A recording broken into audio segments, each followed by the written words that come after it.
electric chargers on our highways. And it's going to change the dynamic of how, not only how we travel, but the economy along the way as well. Because, at any rate, companies are investing in clean energy futures, and the world is betting on American workers to build it and the American people to buy it. And then we're investing in clean energy as a stronger, more resilient grid, 100% clean electricity by 2035. And that's a major piece of the puzzle and one of the commitments that I made we would try to do. Like the rest of my Build Back Better plan, the clean energy companies of this plan are about lowering prices. The provision comes with a price tag of about $64 billion. The subsidies had previously been extended in the American Rescue Plan and are currently set to expire this fall. And the centerpiece of the bill is a giant allocation toward climate change and energy efforts. Schumer has noted repeatedly that this bill will be the largest action on climate change ever passed by Congress. The bill has provisions that would impact the energy industry more widely, including new rules about federal and land sales that may lead to oil drilling. In total, the bill has many provisions that even the oil industry has gotten behind. Later in the process, Sinema secured an additional $5 billion in a bill to combat droughts across the country. A cherry on top for advocates of the package is that the bill will reduce the deficit by over $300 billion over the coming decades through a series of little bits. There is some finally good news, everybody, for those of you that are on Social Security, and if you are a senior or looking for more stimulus relief. Right now, Social Security recipients struggling with higher inflation are likely going to get a major boost in their monthly benefits starting next year. According to a new estimate from the Senior Citizens League, a nonprofit advocacy group, thanks to the high inflation reading for July, beneficiaries could receive as much as $160 extra per month in 2023. The Social Security Administration cost of living adjustment formula is based on inflation readings for July, August, and September.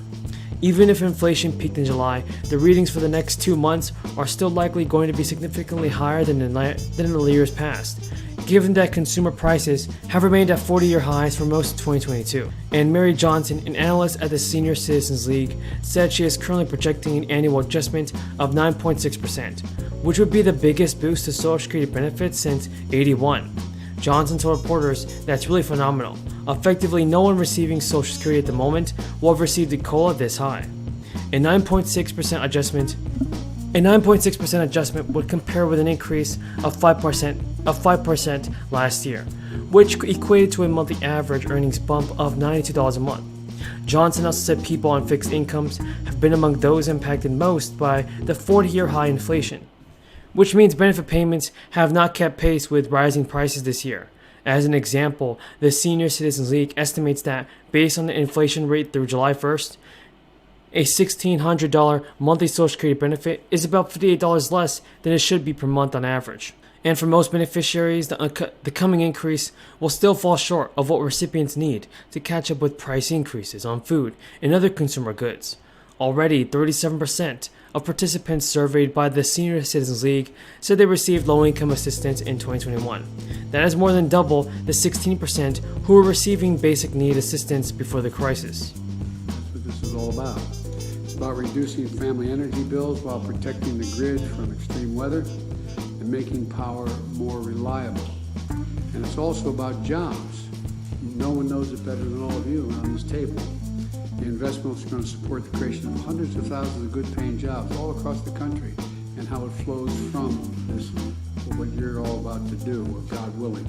And it's going to make us more economically competitive while reducing pollution and improving public health and helping us meet the moment on climate change, the most important piece of it, in my view.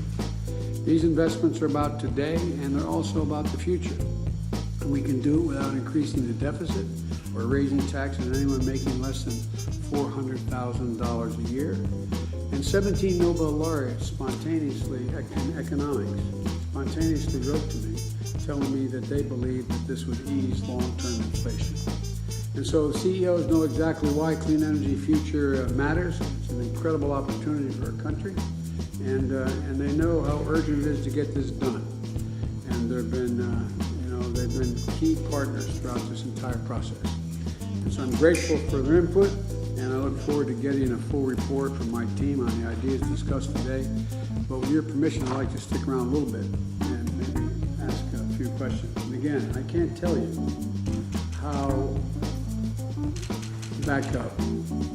4 years ago, when I was sitting talking about this issue, the question was, no one, you guys aren't going to do this. It's not going to happen. No, I mean, for real. That was the nature of the discussion. But you're here saying you support this, and you're going to try to move if we can get this Build Back Better piece done. And so I'd like to start off with you, Pat. Excuse me, mind me calling you Pat. I apologize. You can call me Joe. Your PNM operates New Mexico and Texas, and powering 800,000 homes and businesses. How's this Build Back Better? Now, Chuck Schumer and Manchin are holding meetings on how to move forward with President Biden's Build Back Better bill. Schumer has announced that the bill will be passed very soon. However, there will be some adjustments to the finalized version of the bill. Watch to the end to find out how to receive your fourth stimulus check. Schumer has said that he and other centrist Democrats like Manchin had discussed moving a bill that would unwind parts of the Republican tax law enacted when the former president was in office. The good news is that Schumer has confirmed that the bill could be passed in just a few weeks.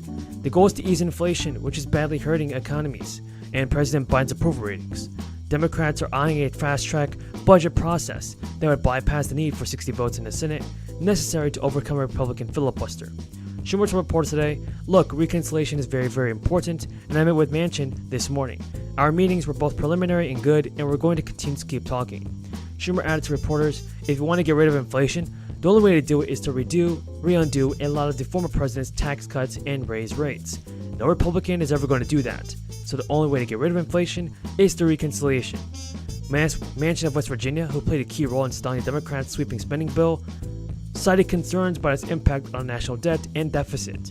After today, meetings with Schumer, Manchin told reporters, "We talked about the tax code and doing something to combat inflation. He's just as concerned about inflation as I am. Reconciliation to me is about getting inflation under control, paying down debt, and getting a handle on what's going on." The West Virginia Democrat voiced an interest in potentially raising the corporate tax rate to 25% and the capital gains rate tax to 28%. To pass the reconciliation bill, Schumer would actually need to keep his entire caucus together due to the evenly split margins in the Senate. It's unclear if centrist Democrat Kyrsten Sinema of Arizona, who also played a big role in Build Back Better legislation, is open to negotiations. Schumer has also said that today that President Biden is getting closer to canceling up to $50,000 in student loan debt for borrowers through executive action. During a speech on the Senate floor, Schumer said, "I'll keep urging the president to take this action, an important step. And I say to my colleagues, I think the president is moving in my direction. My talks with him and his staff have been getting very fruitful over the last little while, and I'm hopeful that we will do the right thing together." Now, the Biden administration extended the moratorium on federal student loan payments earlier this month, through the end of August. According to the Department of Education, a total of 43 million Americans owe a total of about $1.75 trillion in student loan debt.